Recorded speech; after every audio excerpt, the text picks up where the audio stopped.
Blog Talk Radio.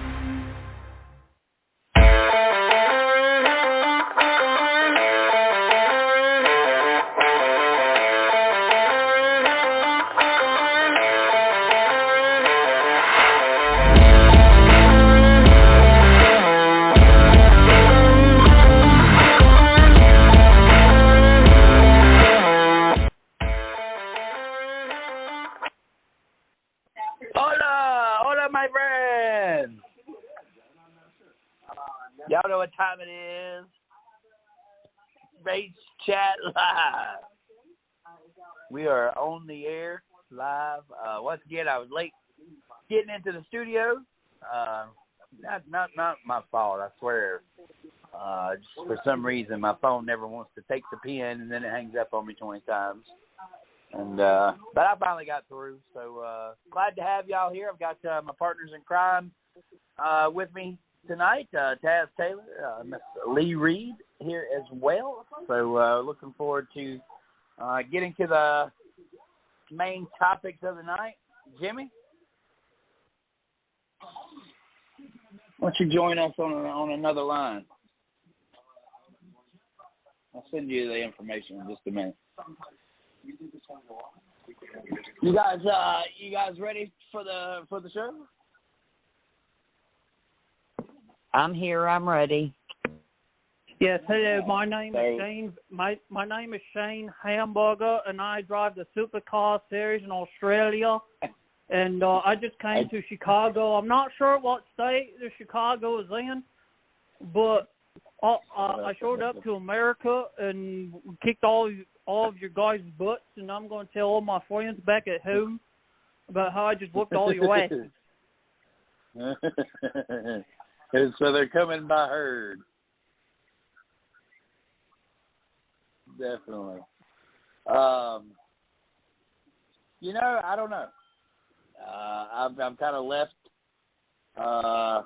wondering how this is going to manifest. And, I do figure some people were upset with the interview. Basically, that he felt like the top 10 of the Trans Am drivers could come here and take care of our old boys at their own sport. And, I'm not sure I agree with that.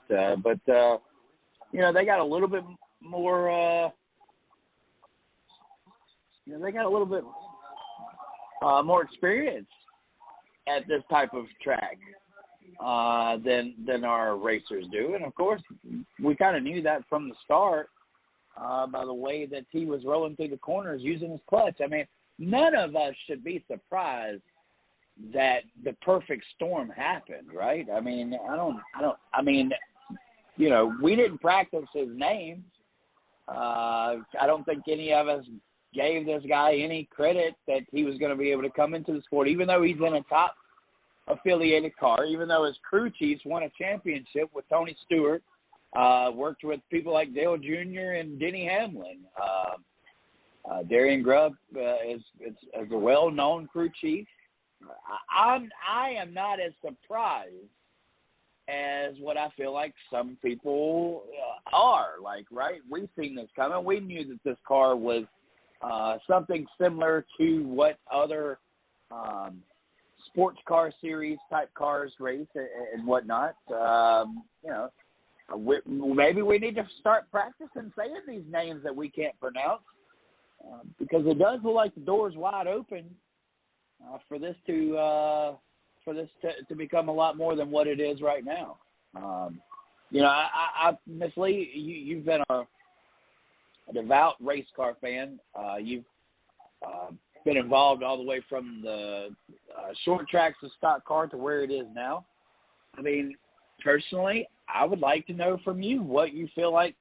How do you feel that Shane Van Gissenberg was able to come in to a race in a NASCAR Cup Series and be the winner? I know that probably is something that you've thought about since Sunday, and I would like your first hit at that.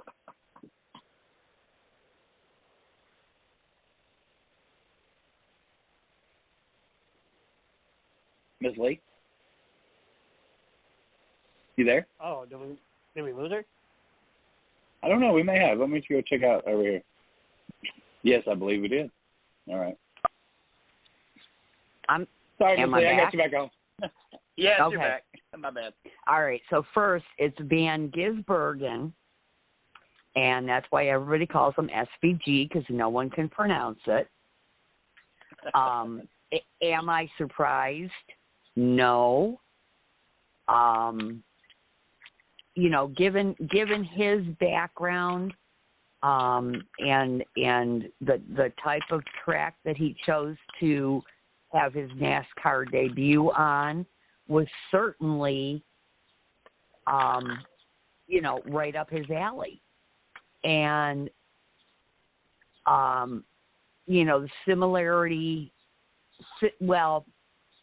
some similarities between the V8 supercars and the NASCAR cars certainly gave him an advantage over someone, say, like, Jenson Button, who comes from open wheel racing. Right.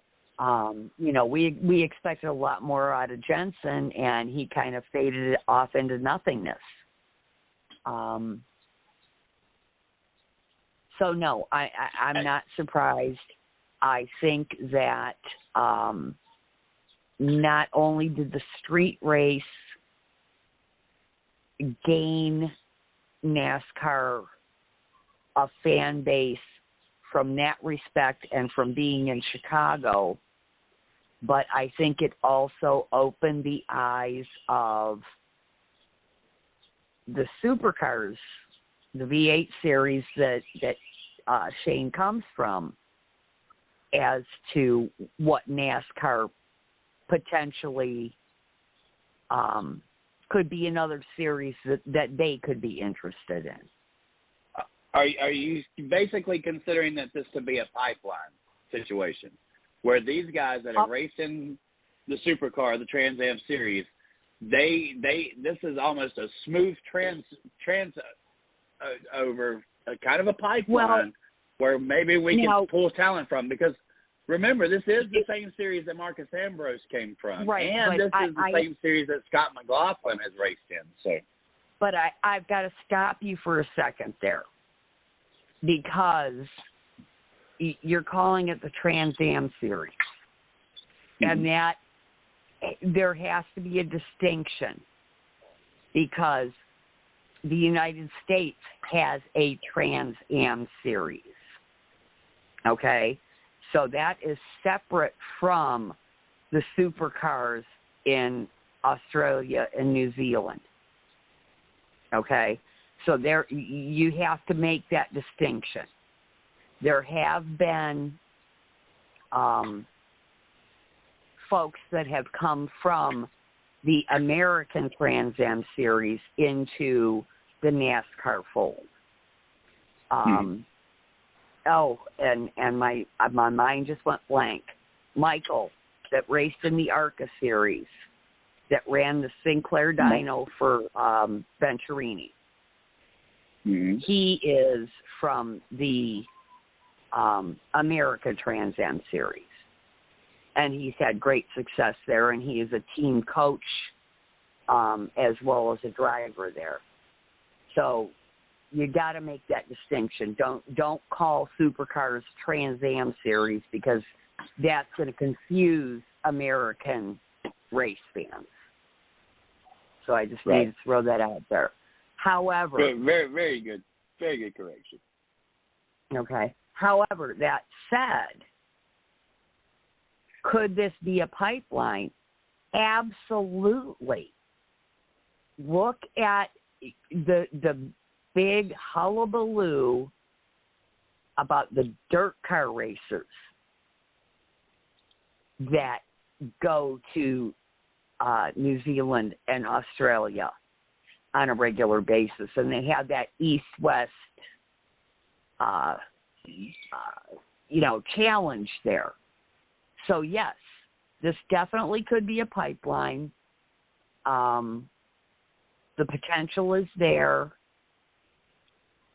if NASCAR can handle it properly. And let's just say that, you know, I'm a little bit cynical about that. Yeah, I found this out today. What? 90 seconds to what? Oh, my gosh. There ain't no way.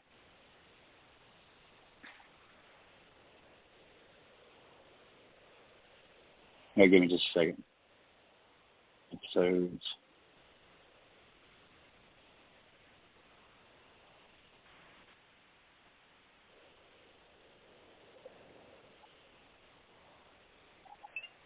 No way. Duration, 15 minutes. Advanced options. No way. I thought it was a way to...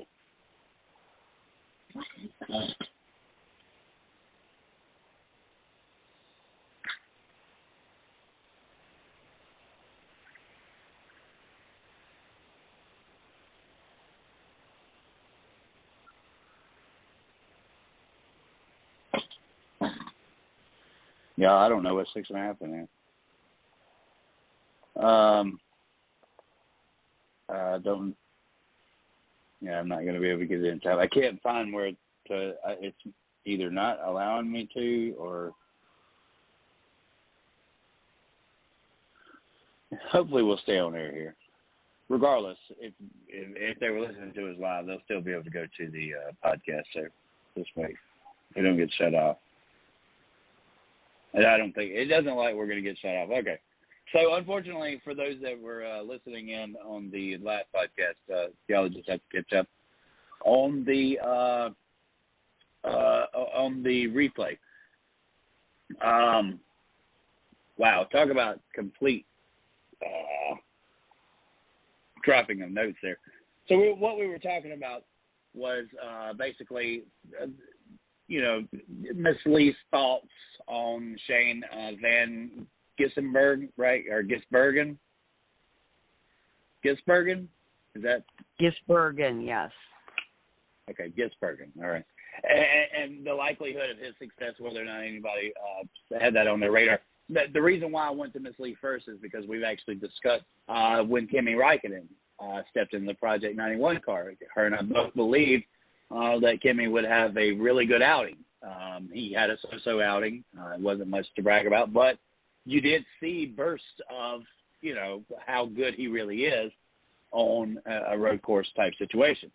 Now, I have to believe that we are still left to go to Taz for his thoughts on that, and hopefully during that time I'll be able to think of the thought that I had for you, Miss Lee, as Taz gives his thoughts on Shane and the pipeline that's basically been created from the series that Shane SVG has raced in. That's had current people like Scott McLaughlin, IndyCar driver. He's already got a couple of IndyCar wins. Maybe that opens the door for him. I do remember now what it was. I found out today that this guy has not only won in the NASCAR Cup Series, but he's also won in a 410 sprint car. I mean, this is New Zealand's Kyle Larson here. So this guy is not he's not no bum, right?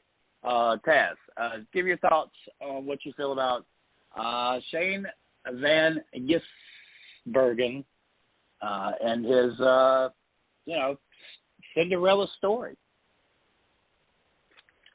I mean, it pretty much shows that there is similarity. There is a good similarity between V8 supercars and what we have now with the NASCAR Cup Series. I personally feel like had we stuck to the Gen 6 car, we probably could have seen a different story. But it makes you sit here and think, how similar are these next-gen cars in comparison to, say, a V8 supercar? And I do want to mention with the whole with what Miss Lee mentioned with the dirt side of things too, is that U.S. and I feel like U.S. and Australia somehow have a lot of good comparisons with each other because, as Miss Lee mentioned, some dirt racers during what would the U.S. go through as the winter season, they sometimes go over to Australia and race on dirt there. Well, if you go over to the Super Dirt Car Series or the Short Track Super Series here in the Northeast, you'll know of a driver known as Peter Britton.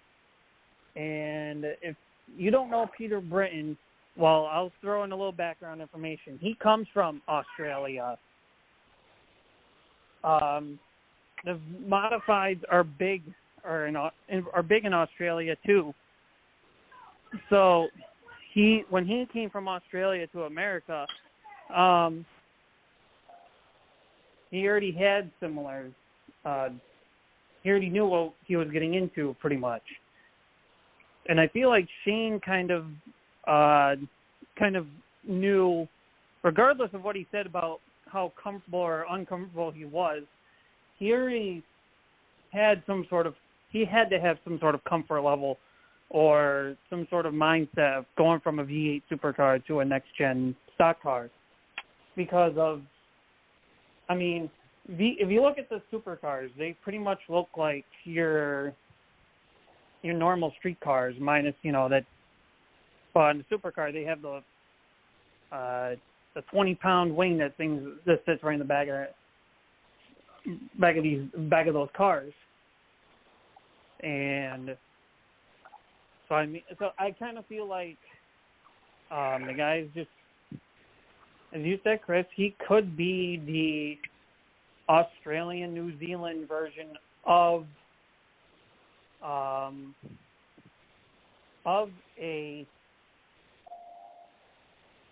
Kyle Larson, pretty much. Right, and we, Tony Stewart. We've got several American drivers that can basically wheel anything, and this is, the SVG may fall in that category. The one thing that, it doesn't surprise me of how well SVG did as a whole. I think the only part where I'm surprised about is this Project 91 car. And I'm not sitting here saying it's a start and park car. It's not that by any stretch of the means because we've seen it run. I'm just surprised. I think I'm surprised of how good of equipment that car has. It's only ran a few races, and it's not like with that car specifically. We've seen it easily run top 10, top 15 right out the bat. So So it makes me think, is this car really a real deal? Could Trackhouse really try to make that car a full-time car if they want to and keep the performance? When you have Darian Grubb at the top of the pit box and a pit crew that had a flawless weekend, I definitely see that the resources are there. You would expect Darian Grubb to be making a decent amount of money already, even if he's an intern crew chief for a part-time team. He's definitely not doing it for charity work. Is this the step in the direction that Project 91 needed to become a full-time ride? I think that takes away from the emphasis of Project 91 in itself. Project 91 is a project. Whether or not Trackhouse goes to a 3-car team, look, guys, they're coming off of 2 wins back-to-back, okay? All this crap that I've talked about, they're going to have to prove to me that they are who they are. I no longer need any more proof. As a matter of fact, I pictured the man in Chevy, the man that's representing the Chevrolet department in itself at the racetrack as a manufacturer. He had to have been smiling in his suite, right? Because this is the other Chevy team this is the uglier sister, right, of Hendrick, right? I mean, they got different motors. Their cars are coming from different places. This is not a satellite team of Hendrick Motorsports. This is the rise of another Chevrolet team. And so, as much love that's given to Hendrick Motorsports, you just had to feel this moment of, what's the Simpsons guy? What's the Burns, Mr. Burns? Like, look at what I've got here. Like this is not only a team that's born, a star that's born, a team that's born, all of that through this Project 91. It's all come together. Like, Trackhouse wins at Nashville. Their shop is located in Nashville. They're connected to the music business. Now they bring in a sports car driver from New Zealand, and without any major cool setups or really time to work on this car, they're able to be ultra competitive with the other drivers within the series. But we shouldn't be surprised by that, because we saw the camera view from the footwork at practice. Like, we knew what we were facing the moment that somebody was smart enough in that production center to put a camera on the feet of SVG so that the world could see that we're dealing with a different beast here. These Cup drivers are not skilled to roll through a corner using the clutch the same way that SVG has made a career out of. I am going to bring a little surprise on you guys. I'm going to bring in who I believe is kind of a sports car overseas guru specialist. He understands this side a lot more than I think I do. I give my son a lot of credit here. He's definitely not the typical cup racing fan. He dives a lot deeper into racing than even I do. But I'm going to bring in Jimmy, as we call him, and let him give his thoughts real quick on what he felt. Basically, I would sit here and say that maybe of any of us, you were really the guy who said, "Hey, Dad, this car transfers well." So, Jimmy. Yeah. Do you want to go to the to your mic, or you? Yeah, my mic will be a lot better. Okay. Okay. Well, 425. Okay. We'll let you get on your mic. Okay. You guys hear me? Welcome, Jimmy. You guys hear me? Hello. Can y'all hear me? It's gonna be 425. I'm in here. All right. So the whole supercars. Can you hear me? Well, or yeah. Okay. So We got you. when he was coming in, I noticed how the car was handling a bit different, and he's got SVG. He's not the typical supercar driver. He's definitely like what was said earlier, like the Kyle Larsons of New Zealand and the Kiwis. Just overall, whatever he gets into, he's got experience in rally car and supercars. I feel like rally's a lot where NASCAR, the car control and such comes in, and it's just a completely different feel of it. And this race was also kind of set up for him to, when you pull in a guy who races third of his schedule is street courses and such, and NASCAR, this is the first time since I think 98 Los Angeles exhibition race that happened for NASCAR. So these Cup guys haven't really had much of a share on good road course racing, and what we do see, they don't have to confine to the track limits as a street course. So there's definitely an edge, in my opinion, on that side for how we saw how dominant. But I don't know if it will be fully a pipeline per se, because I don't think every person from the supercar line is going to drive as phenomenal as we see SVG's done. He's just like the American version of, or New Zealand, Australian version of our Kyle Larson. I feel like he'll come in. He'll do pretty well. He might be able to adapt over to NASCAR a bit if he does decide to come over. Could see him fork out a couple wins.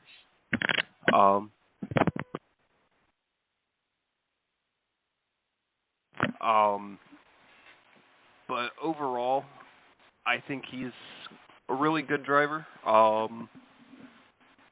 The Cup drivers are going to learn over time, so this will be kind of a learning course for the drivers. I think they definitely needed to get shown how to drive a proper road course.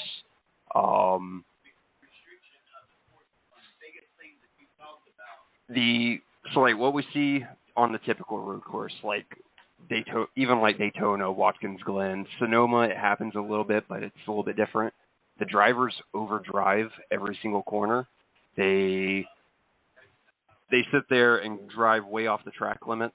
It's not anything of what they're used to, being in a street course, being confined, unlike how the supercars run and such. But I think next couple of years, road racing might overall get better, just because this race will force them into a new discipline of racing that is primarily seen in a supercar style drive.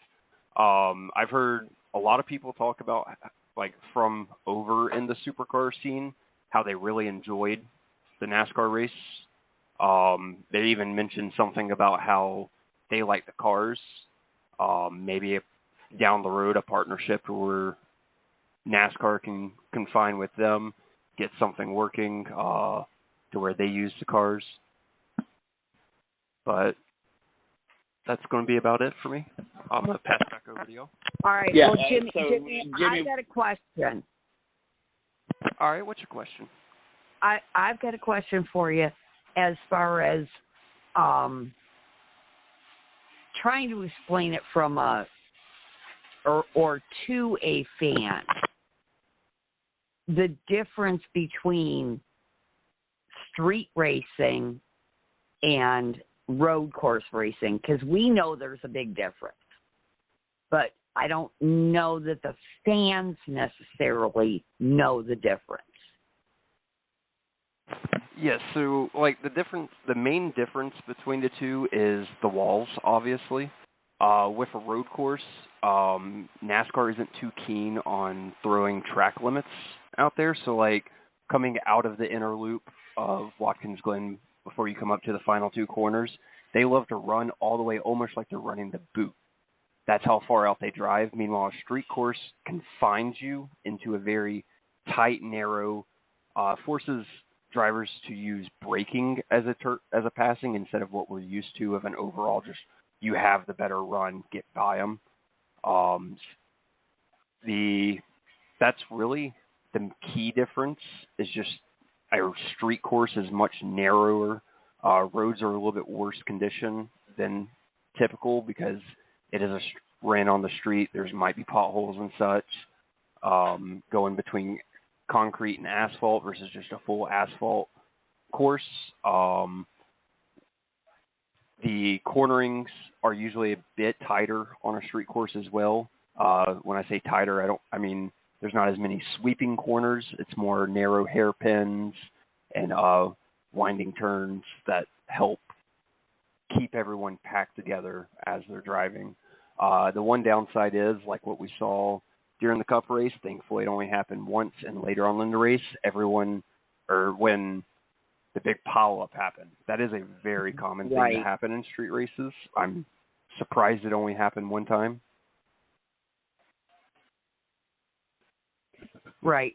So talk again a little bit more about the importance of using the clutch, which NASCAR drivers don't normally do. All right, so this one actually, if you go back all the way to, I think, early 2000s, you'll notice with Juan Pablo Montoya and even Marcos Ambrose, they were very keen on using the clutch. And what that does is as you're going down into the corner, you use the clutch in order to set the body instead of just throwing it into the corner, and it gives On the downshifts, you can match revs a little bit easier. You can get the car more planted under braking, which allows you to get a smoother exit on there, and you're not jumping the tires as much, getting back onto the throttle. Excellent. Thank you. Thank you very much for that. I do want to point out, I like the rally reference you had there, because, I mean, yeah, sometimes rally courses or even rallycross itself, you have track limits there, even though if you look at some of these rally tracks or rallycross tracks, they don't have, it looks like they have no limits to how far they go, but they really do. But I like how you throw that in comparison to a street course and how there are similarities there. Also, when you are comparing street courses to road courses as well. So that really sparked me right there. So I like that rally reference you threw in. Yeah, rally, I think it's honestly one of the more underviewed things. A lot of people can understand it, not just because watching rally itself is boring, like could be boring, but it's a matter of the driver's car control. That's the part that really sets itself, being able to control that car at any moment. These cup drivers can do it usually on ovals, but when it comes to combining it with different sections is where they start to struggle a little bit, and that's where Project 91 is, I think, doing a superb job of bringing in these other people in to help coach the other drivers while still keeping a competitive side, like with Jensen Button, Kimi Räikkönen, and SVG, of course. But what the difference between Kimi and Jensen is that they're an open-wheel driver. They're not able to be as aggressive as a V8 supercar driver can be. They're very aero downforce, get in the open air, go versus, and can't touch or you're out of the race versus a supercar, at least second-gen supercars. Third-gens, I've heard stuff about their braking very bad on contact. That's a different story, but older supercars, they could make contact very similar to NASCAR. Right, no. and it's a point that I brought up earlier about, you know, how we had expected Jensen Button to do much better, and he kind of just, you know, faded away. So that, to me, shows that there's more difference between the open wheel racing and NASCAR versus the supercars in NASCAR. 100%.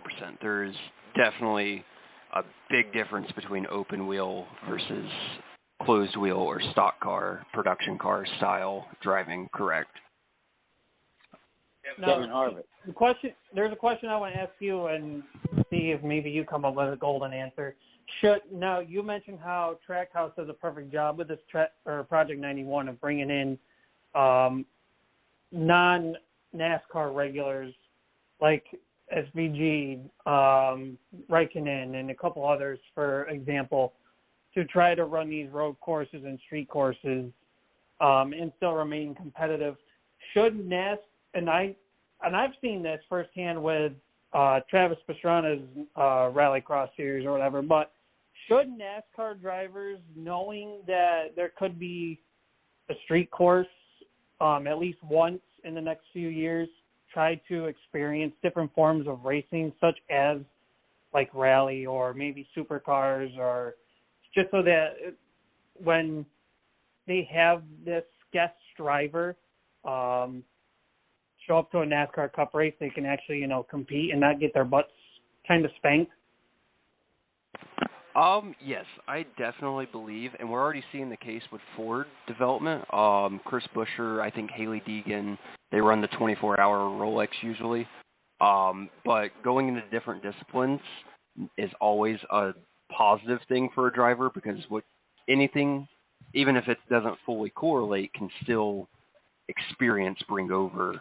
Just a matter of getting the experience of racecraft, disciplining, learning how other people drive, how to control the car better, just even minor details like shifting through a corner can be improved by learning how different cars and disciplines are and bringing that over. I hope that makes any sense at all. Oh no, it does. I figured because I know like if a general fan could probably ask that question because, like I mentioned, I've seen Cup drivers do one-off races for Pastrana's Rallycross series, like Chase Elliott, Austin Cindric, Kyle Busch, for example. So I was wondering if maybe you thought if NASCAR drivers could go out and experience a different form of racing to help develop their craft in this special street course type of racing, knowing that there could very well be a street course race within the next year, 2 years, or however long NASCAR feels like planning this out.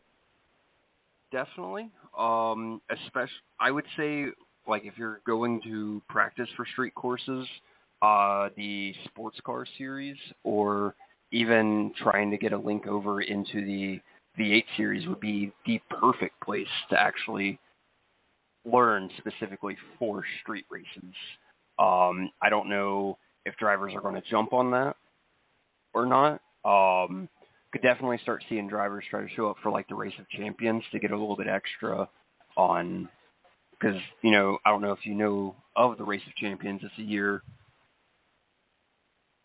It is a race every year where all the best of the world come together and race like rally cars and such and see who's better. I believe doing more of a representation from NASCAR could help further driver progress and have better drivers at street racing and other disciplines of driving as well.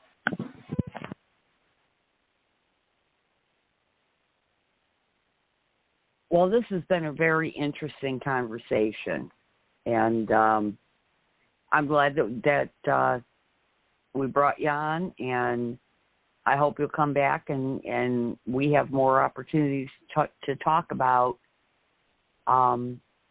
drivers coming from other series.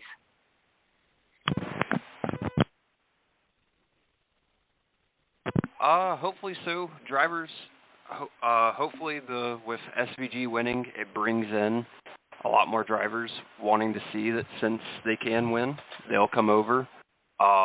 Especially on the road courses side, I would love to see a Project 91 on an oval.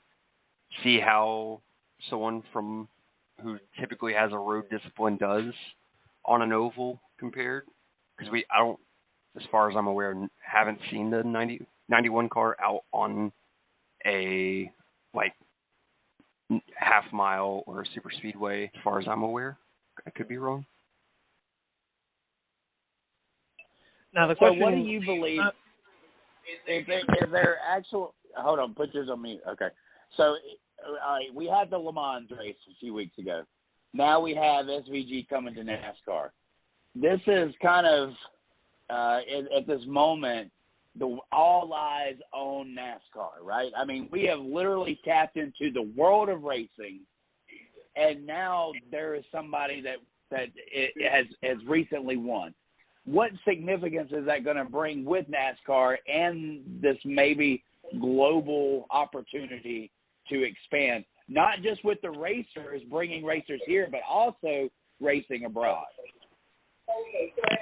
So racing abroad, we've learned with like the LA Coliseum, where if we want to bring an oval over there, or over to any overseas type of race, we can definitely bring an oval. There's also some really good international tracks that I think would be on NASCAR's lineup to go to. Monza, especially, with it having such a history and used to even have an oval itself. Along with Suzuka, we've raced that one before. Like NASCAR's raced that one before. Back in the day, international. I believe NASCAR will go internationals here soon. Might not be in that form that people think of, but it's already technically on a international scale because of the Garage 56. But I believe that they will start expanding for an exhibition race outside of the United States, and that will bring in even more fans. But I don't know if that's going to bring a different era of NASCAR or not. Just because it will have little differences from what we're used to currently with ovals and even how our road courses are, because each road course is made a little bit differently. The other drivers definitely, like from other parts of the country, are probably going to be wanting to look into this because it is on the rise, unlike F1 and such, which are already popular. NASCAR's kind of fresh meat out there for the racing world again. Starting on that incline, going up. Ratings show that with the street race that it was best race since a couple years, I believe. And I think that's about it from me. So I got a question. You mentioned how you could see NASCAR expanding internationally. Are you talking about the Cup Series in general? Because there's already a Mexico, a Europe Series, and a NASCAR Pinty Series in Canada. So is that what you're referencing to? Maybe the tracks they race on, yes, but I believe like in a Cup car, yes, international as like an exhibition where our Cup drivers go over there. I know we've already got the Euro Series, we've got the Mexico Series, Canadian Series. There's already NASCAR throughout the world, but they're not really like, I don't want to say not the best of funded, but they're not as mainstream as how the NASCAR that Americans grew up with and are watching currently is. It's their pipeline series to get you over into the Xfinity Series and such. Meanwhile, I'm thinking more of the Cup Series going over and displaying their showcase. Kind of like Garage 56 did with Le Mans. But to an extent of an entire field instead of just one car, and more closer to what we see on the track now versus a car that's been modified, which that would also be pretty cool to see a Garage 56 series. But I don't know if that's a proper way to go, like thinking of stuff, because I would say that's more of a hypothetical than a reality. Right. Well, you can go one of two ways. You can go NASCAR integrating into these other series, or NASCAR popularizing on the success of Garage 56 and Garage 91 and setting up their own series. So, 6 of one, half a dozen of the other. Right. It's very interesting bringing in, at some point in time, you wonder if NASCAR is going to have to come up with a non-compete clause for their drivers, which would basically limit where their drivers are going to be able to race at. All of this is already being discussed between the RTA and the new TV agreement. The one thing that keeps all this kind of open and in this fluid situation is the fact that this is one of the only sports where there is not an actual union for either side. So it is still the wild, kind of like the wild west. And so much can be said on that, good and bad. There are situations like with healthcare and stuff like that of course the NFLPA and the Major League Baseball Association, those player associations, they fight for extended monetary funds, health care, and stuff like that. So, unfortunately, if a driver like Jerry Nadeau gets physically injured in a wreck, and his life is forever changed, then it's based off the community and whatever he's already made in NASCAR to get him through the rest of his life. And we've seen with drivers like Dick Trickle and all that there's just there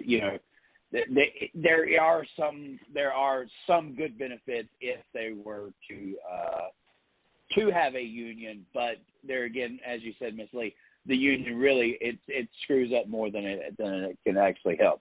I do thank you, Jimmy, for coming on here and giving some of your knowledge of the overseas style racing through rally car. We'll just name some of the stuff, I guess, real quick, Jimmy, that you actually your interest in racing is a little bit more broad than I believe what we have on our.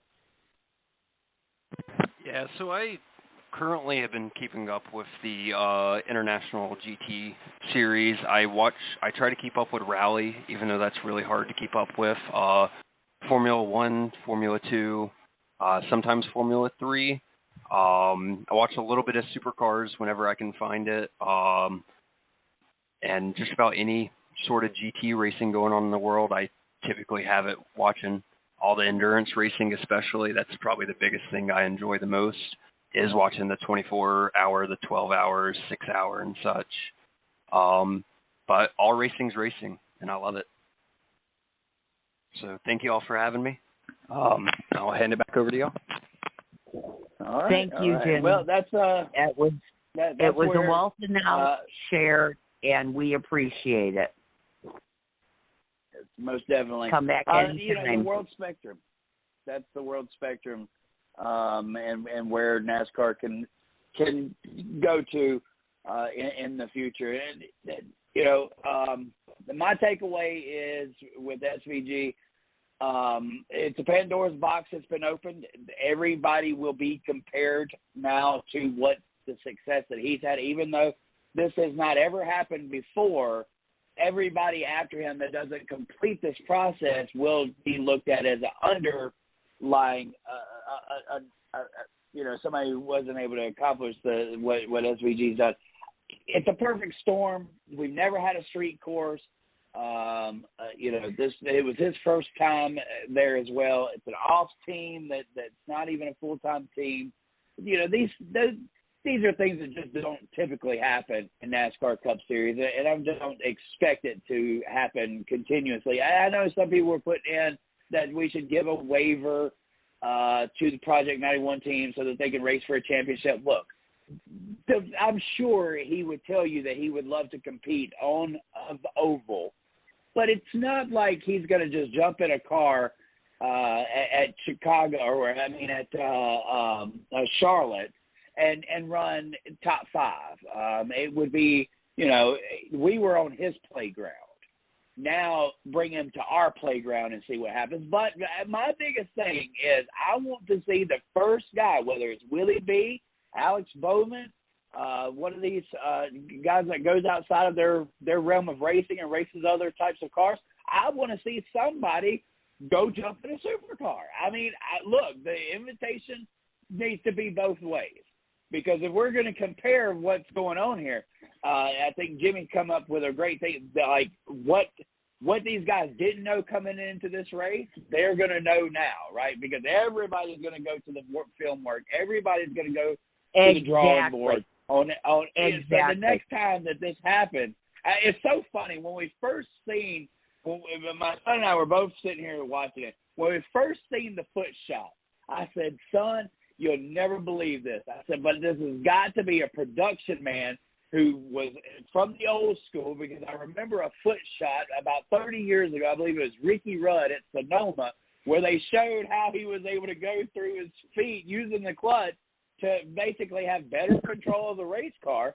And all of a sudden, it just changed the way that people raced at road courses. But we've got to race from that with the sequential shifting.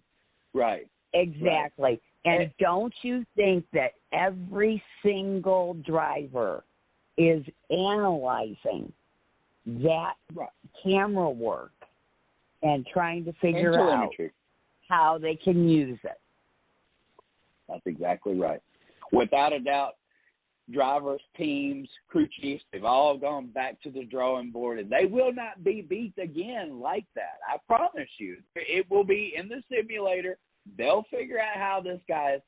We went to his playground, and our boys got whooped. And let me tell you something. There's nothing better than seeing Chase Elliott with his darn bottom lip poked out and talking about, I can't believe we got our ass handed to us by a New Zealand.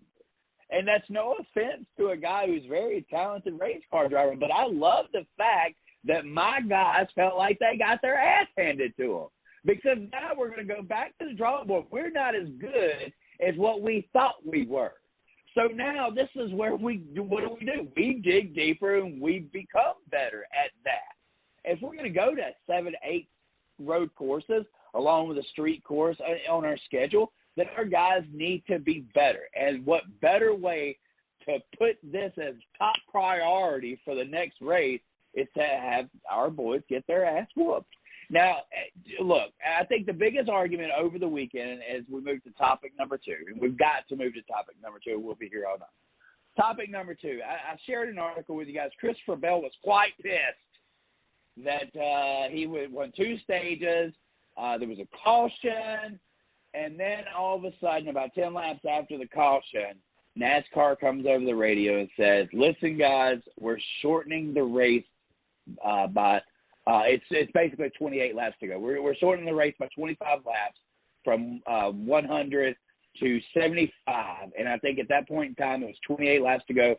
And guys had already come to pit, some of the back of the pack guys who had nothing to lose at the time, right? They come to the pit. They're fueled up, and then NASCAR makes the announcement. I think that probably – yeah. Go ahead, Miss Lee. You know what? No one could predict the weather, okay? That was totally out of NASCAR's hands. However, NASCAR knew going into this that we could potentially run over. NASCAR screwed this one up. They should have posted the start time much earlier. Right. And then we could have avoided that debacle. Period. They did not give much wiggle room, but I don't know if we could have gotten back racing any sooner. There was actually 2 rules broken this weekend that I think have never been broken before. One, we finished a race without being halfway, and 2, we started a race in the time frame.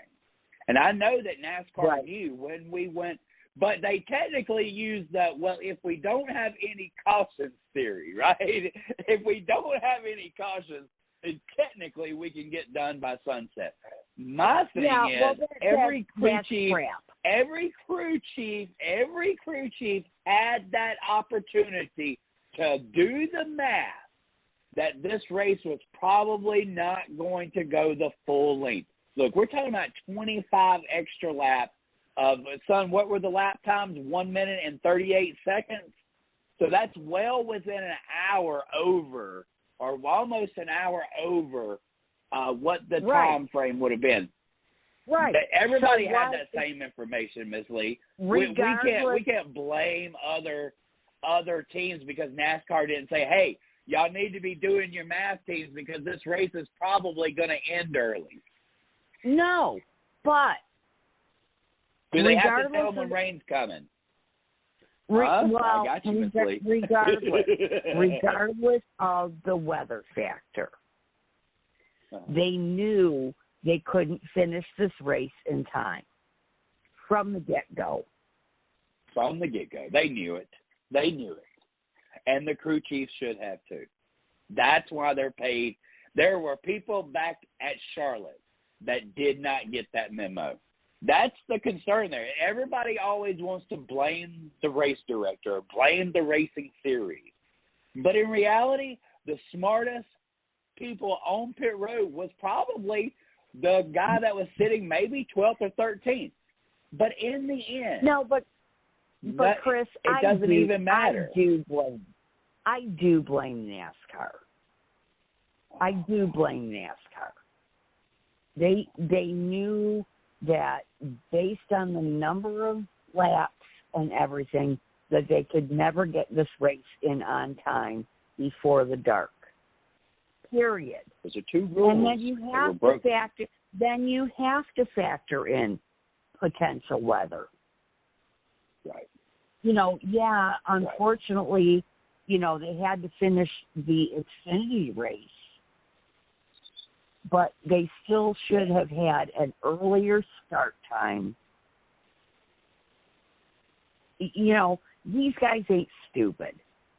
They know they've got to factor in for weather. So what the hell were they thinking? Well, sorry. And I guess what we want to say is is NBC willing to carry IndyCar and NASCAR at the same time? But I understand that this has really nothing to do with the network. This is really NASCAR saying we want the best viewing ships possible for our West Coast people. We want to make sure our West Coast people aren't having to get up at 10 o'clock in the morning on Sunday, even though, it's really a decent time to get up. But typically people in the West, they get up a lot later than us. I don't know how, because everybody has to be at work at 8 to 5. Anyway, I digress. The fact of it is NASCAR believes that viewership is higher if they wait till later in the afternoon to start the race. I am not sure if any point in time other than the time that we dropped the green flag on Sunday that we could have raced any time. I know that my son and I both kind of argue it doesn't look like it's raining as hard. But listen, when we were here, it was literally 2 minutes in between Chicago saying, do not leave your house. The roads are flooded. The interstate systems are shut down. And NASCAR literally 2 minutes later says, drivers to your cars. So I'm not sure if that was maybe NASCAR saying, to hell with your leadership here in Chicago. We're going racing because we're not paying all the extra stuff that it's going to cost for us to have this facility again on Monday. I don't know. There was things that happened that was unprecedented. I'm still, if I was the second place finisher of the Xfinity race, I would protest the ending of the Xfinity race. I think that anybody in their right mind would. Of course, Dustin Long was quick to point out the rule that they have the right at any point in time to change their rules. NASCAR clearly showed us that, and I guess it was in protection of the fact that somebody could possibly protest that race, why we didn't put those guys back in their car and let them roll around the track for 2 laps to complete the race on Saturday. I still rain tires. There was several things. Also, the 30-minute delay was turned into a 90-minute delay, not because of lightning strike, but because that was a city ordinance to evacuate the parks. There's so many horror stories of how people in that situation. It's unreal. I guess, Taz Taylor, if you want to bring in your thoughts on whether or not it was fair, NASCAR changing the rules mid-game.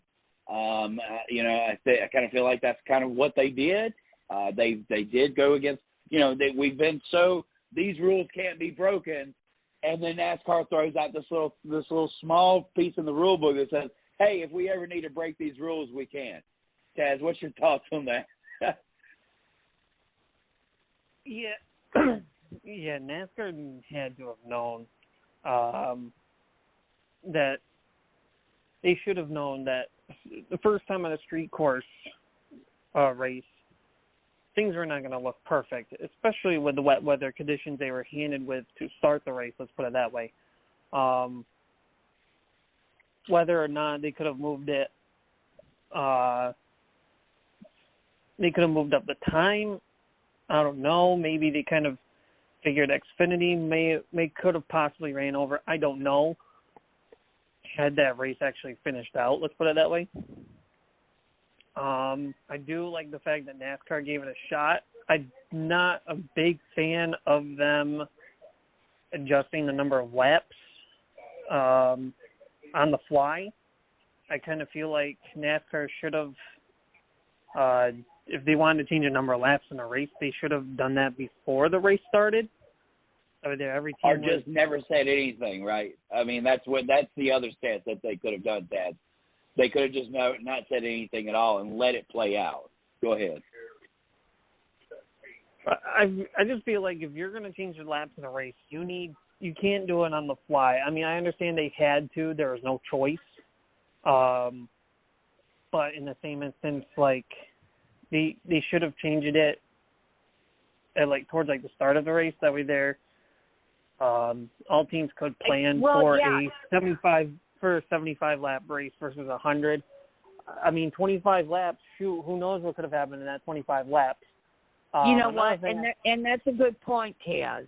If they planned that poorly, but they knew ahead of time, they should have announced it at the beginning of the race. Exactly, because I mean, as Chris said, there are teams that were front runners to start the race, and then kind of fell back toward the back of the pack. And at the time when NASCAR announced, it's a 25 lap, we're shortening the race by 25 laps due to darkness and whatnot. Then at that point, I mean, yeah, the teams in the back pretty much kind of said, well, we can play pit strategy, and I mean, shoot, we have nothing to lose. We're sitting there in the bag anyways. As Chris had mentioned, I don't think it would have changed the outcome of the race. No, it didn't that much.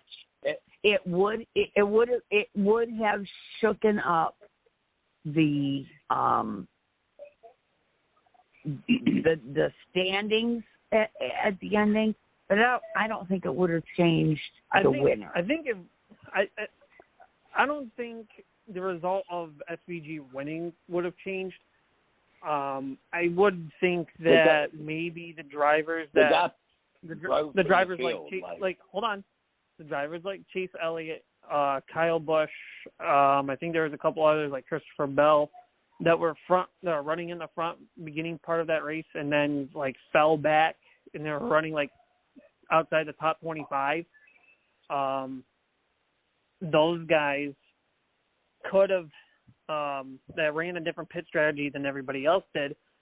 I think they probably could have lucked out at one point if a caution fell on their way, but at the same time, I think it could have changed the outcome because they probably wouldn't have gotten the finish as they did. Had those, unless, like I said, a caution somehow fell into their favor. Right. How was SVG able to drive through the field, but yet Christopher Bell wasn't? You know, that's the question. Because I mean, Christopher Bell. You look at the graphic towards the end that NBC showed, which by the way, I love that fuel mileage and tire wear graphic that they show. Instead of Larry Mack trying to tell us with his mathematical nonsense behind the scenes that we pretty much don't care about. But I like the graphic that they show because I feel like Justin Haley and Austin Dillon, had those 25 laps been extended, I think those guys that were running in the front of that race before they had their own incident, I feel like they would have went from front runners to you're driving towards the back of the field. Not sure about Chase Elliott and Kyle Busch. I feel like they somehow managed, but they were pretty much on the same pit strategy as the guys that are, as guys like SVG. I'm trying to think of a couple others that are right there with them that entire time. I'm losing memory of who was up there. I have to go look this up now. Look, the guys that were running, they were basically right on the same exact pit strategy as SVG, pretty much. Yeah, it was Bell, it was Byron, it was all the Larson, basically. Cindric, McDowell, the they guys were all who the wound same up strategy as SVG, and guys like Justin Haley or Chase Elliott or Kyle Busch who were, running towards the back of the pack. Meanwhile, they did start towards the front, and they were looking like easy contenders, but I mean, at one point they fell off with their own incidents, and they were running outside top 25, as I said, and had those 25 laps been there, I think the race outcome could have been different. I don't think the race winner outcome would have changed, but I feel like guys, as I mentioned, Elliott, Busch, Haley, Rhinestone Cowboy, I don't think they would have been right there in the front contending for a win or even top 5.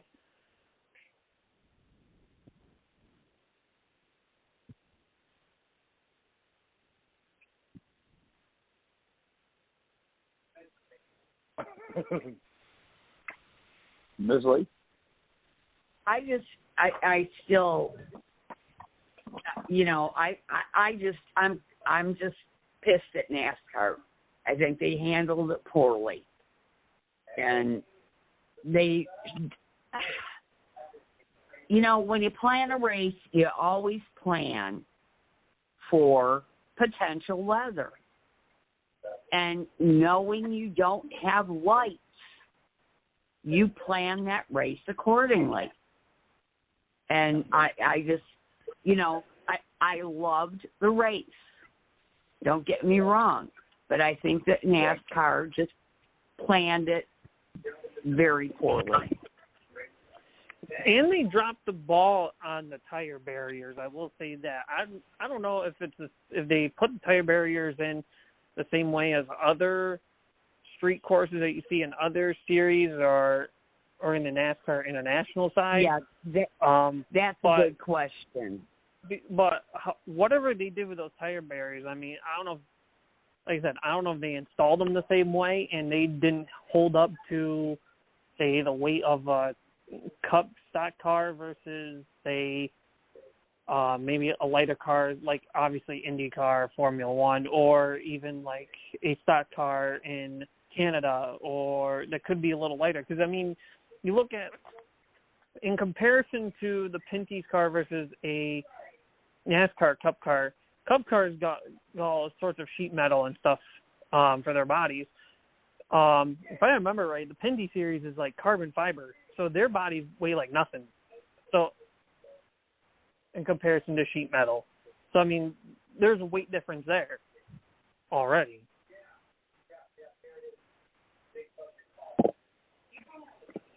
Yeah, the tire barriers were definitely not that well planned out. I will give them that they were in the right positions. Yes. But, you have to understand too, though, that they could not alter the street. So, whether they could staple them down or whatever, there were probably barriers to them securing that barrier better. And so that's something that they need to look into going forward. And they need to lean on IndyCar for that. And the one thing that I do like with these tire barriers is that, as you said, they were in the right spots, but they also did its job of making sure that the car, that they absorbed the energy the car would give it when a car would go into this tire barrier. And the plus side of that was it didn't really create damage to the car. And if it did, it was very minimal. Look at Kyle Busch when he first went into the tire barrier. There was hardly any damage on that car. And it also didn't create harm to the driver.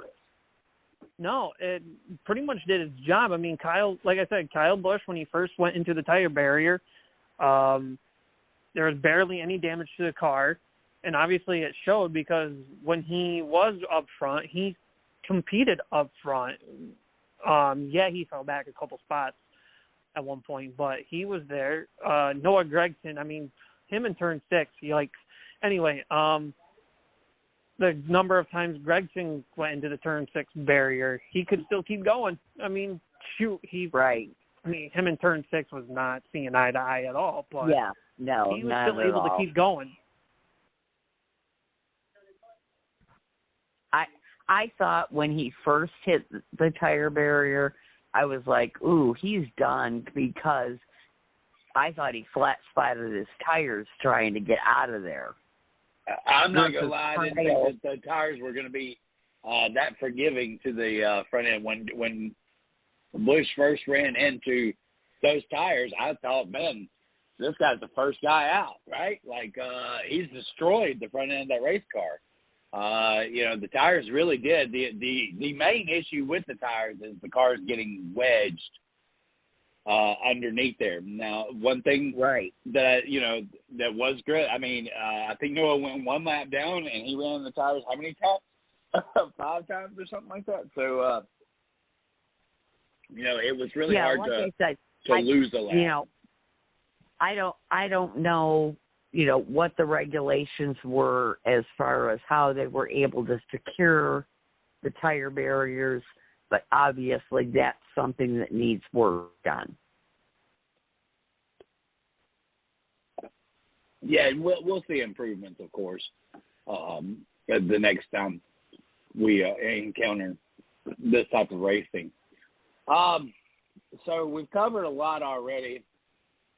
There was a lot of grumbling amongst leadership in Chicago and where NASCAR stood. And, we were all, I think I would have taken the bet that this race would have never actually even happened. I don't think that I was ever not excited about the race. I think that I was really just thinking that at any point in time, Chicago is going to pull the plug, no matter the ramifications.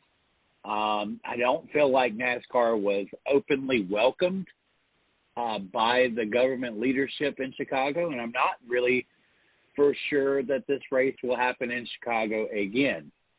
I do want to say that I've seen shots at this race that I never in a million years imagined I would ever see. And to see them coming off of Michigan Avenue, I think it is, or whatever, where they were basically running down the street of the downtown district. And in the background, you've seen people walking the streets.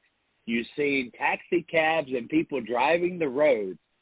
That was just something that in my mind, it wasn't there's no other comparison to it. There was nothing else. That was a first time for me. And I just feel like a lot of the gas was taken out of this and the coolness of it because of lack of leadership or bickering between NASCAR and Chicago, and basically the feeling amongst everybody that NASCAR was not even welcome there.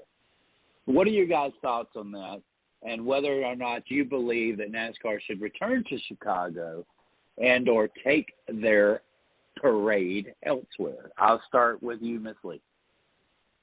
You all know what my what's the word I want? What my misgivings were about running this race in Chicago, just because of the politics and everything, all the crime and everything. And thank God things were safe and, nobody got hurt and all that. But, yeah. Well, you guys really don't want to hear what I have to say about this, but there are plenty of other cities out there who have, A, either hosted a street race in another series, or B, would be more welcoming and more willing to work with NASCAR. So I am not against, and I said this from the beginning, I am not against street racing. And it proved to be absolutely entertaining. I was on the edge of my seat the whole race. But yeah, we can find someplace else to put it.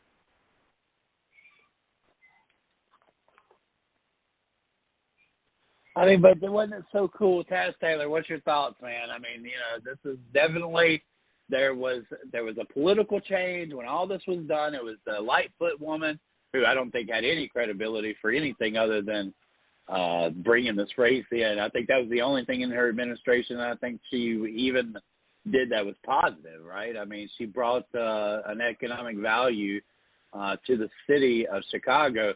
And when you look at the overlapping the city and how huge it is, and just, you know, it was this perfect kind of storm that unfortunately, kind of like the dirt race the first time, it's Murphy's Law. Everything that could go wrong did go wrong, from the political side to it, to the weather, but it all in the end, there was a lot of smiling faces.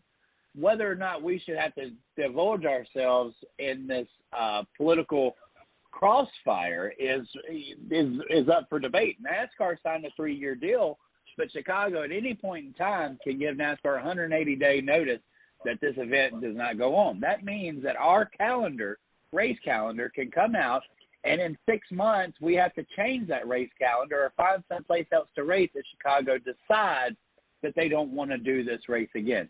Taz, dig a little deeper. Yeah, what are your thoughts? Somewhere more friendly. What are your thoughts? Yes, exactly. I want to, Taz, what are your thoughts on this matter?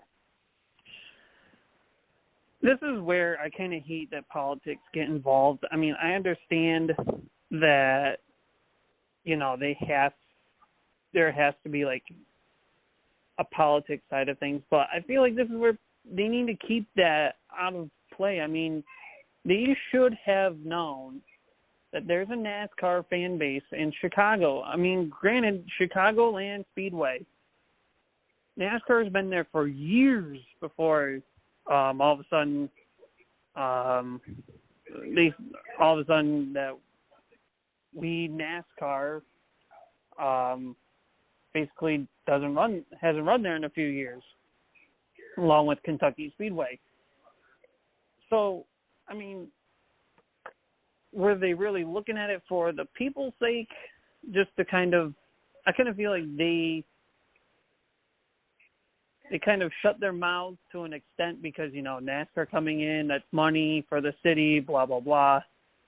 I don't think they were really in it to please the people because, I mean, if you really think about it, if I remember seeing it right somewhere, that should the Cub Series not be able to race on Sunday, they only had Monday to work with.